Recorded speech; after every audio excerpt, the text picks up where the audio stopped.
Hey y'all, welcome back to another boat project video. This one starts out with Hank at the beach for a surf day. My buddy Phil came in from Hawaii, so we got a surf day and it was really fun to see him and get some waves.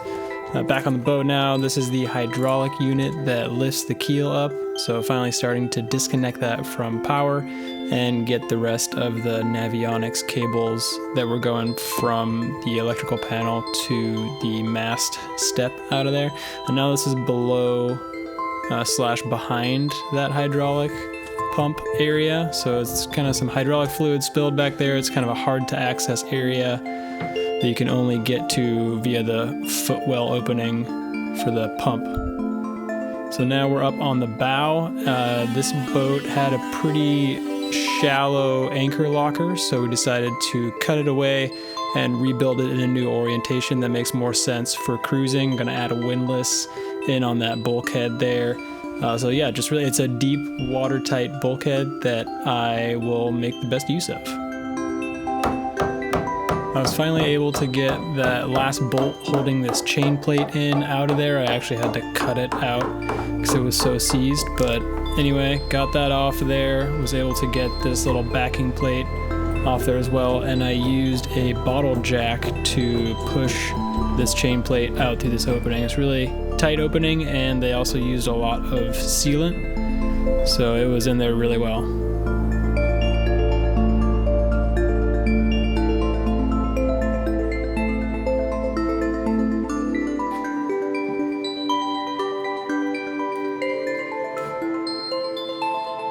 So I finally had my Excalibur moment there with the second chain plate, got it out of there, and got them both wrapped up securely.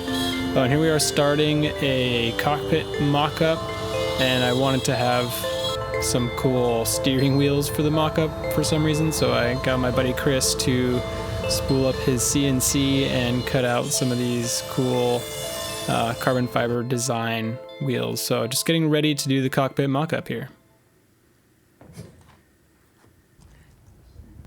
Here we were out visiting a potential client who had a nasty crunch with his boat, and anytime there's a cute dog to pet, I'm gonna do it. So back in the Cockpit Mock-Up now, since what was in there before was just this big single 6-foot wide steering wheel with this rudder cassette steering assembly thing that was designed so you could pull the rudder up. We're going to be doing something completely different. We're going to have 2 steering wheels and a lot more space to get through from the companionway out to the swim platform back there. And it'll just give us a lot more storage. It'll give better access in the cockpit.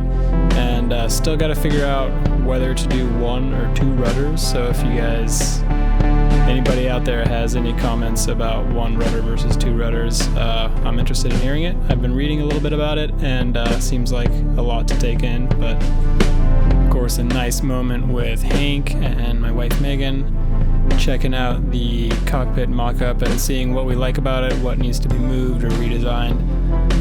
Now we're underneath the boat. There's a propeller shaft that Chris came over, again, super nicely helped me get this propeller off of there. I had never taken a propeller off of a propeller shaft before, so it was fun to see it done and just get it done quickly, and I got the propeller shaft out of there without too much trouble thanks to Chris.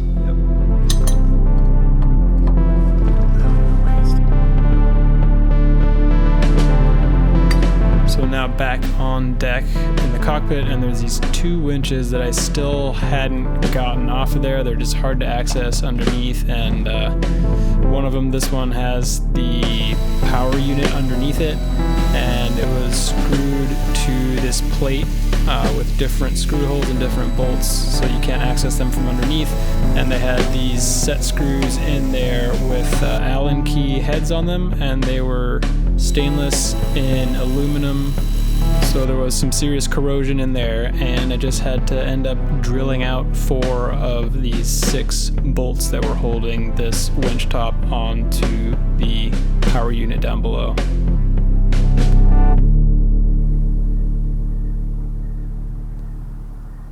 I decided it was time to get serious about sanders finally, so I sold my fancy bicycle, and I had a fancy pellet rifle too that I sold, and got some Festool stuff off Craigslist. So have a big dust extractor now. I'm going to be doing a lot of sanding over the next couple years, so I figured better to invest in a good sanding system and make it a little more enjoyable.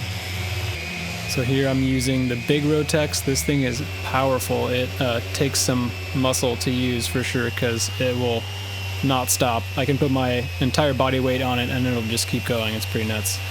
And here we're seeing the first shots with another thing I got off Craigslist this last month is a GoPro 10. So I'll be using that.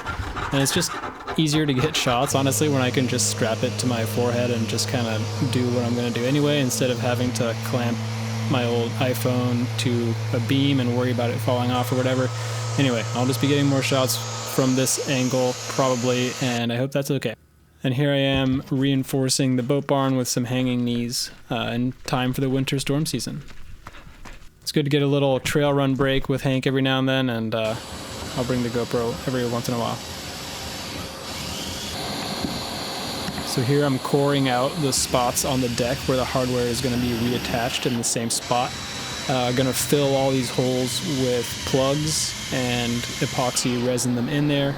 So basically it'll make everything way stronger, it'll spread the load better, and it'll just be all around better.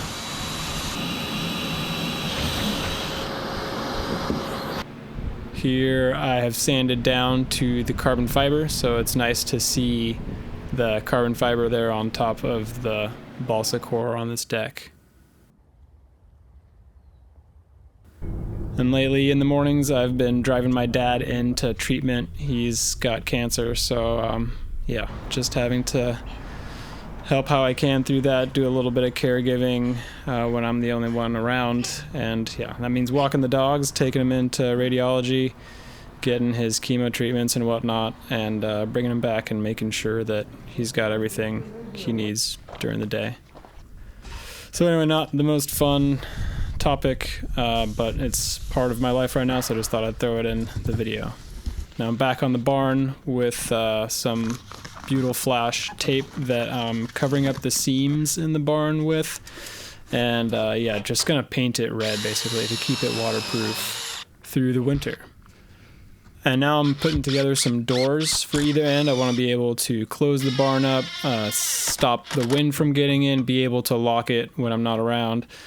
So yeah, just building a door for either end. And on the end that I come in and out of a lot more often, I made the door opening really big. So I basically built a big door with a man door built into it here.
So here I'm lifting up the bigger door.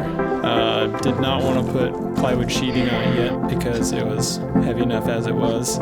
So decided to put the plywood on after getting this one in place.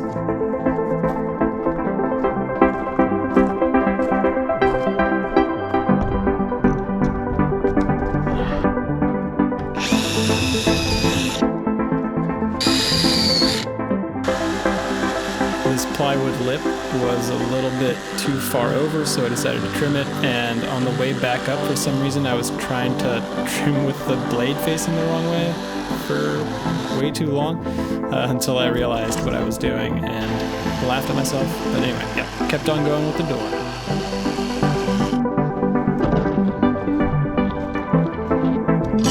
Using these handy dandy clamps to get it hung in the right spot before I put the hinges on.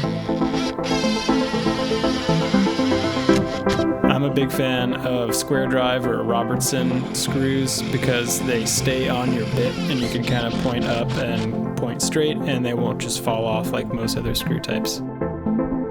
So now I'm climbing the ladder back up on the other side to get the seams taped up on this side because there is some pretty decent exposure to winter storms that comes through here, and the boat barn is in a pretty open place. Like, it's got trees on one side of it, but otherwise the wind does get pretty gnarly sometimes. And that first boat barn that I built with the greenhouse plastic can attest to that. So now I've got the taller door for the other side put together. For some reason I decided to put the plywood sheathing on this one and carry it around the barn like that, because I'm real smart. But anyway, once I had the plywood on there, I didn't want to take it back off, I guess. So just kind of hoof it, lift it, get it into place, put some clamps in there, pet Hank on the way back around to the inside of the barn to get the clamps on, and keep on putting doors on. But of course it didn't fit right, so I had to take it apart just a little bit and trim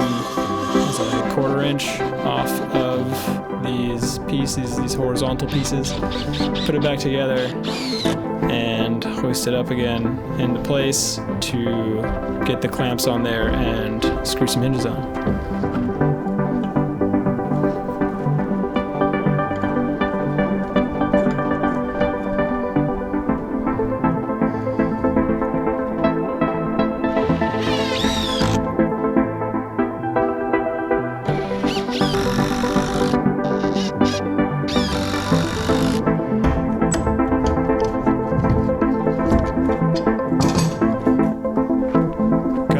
On, got both doors hung, or I guess all 3 doors hung. So now it's time to paint the rest of the barn. I've been kind of procrastinating on this front because I want to keep making progress on the boat, which is a lot more exciting, to be honest, than working on this barn some more. But good to get it done now before it starts raining and it becomes a lot less pleasant. So anyway, that's pretty much where we are now, just getting started on sanding, and there's going to be a lot of sanding. So yeah, thanks so much for watching, y'all. I hope you have a great rest of your day.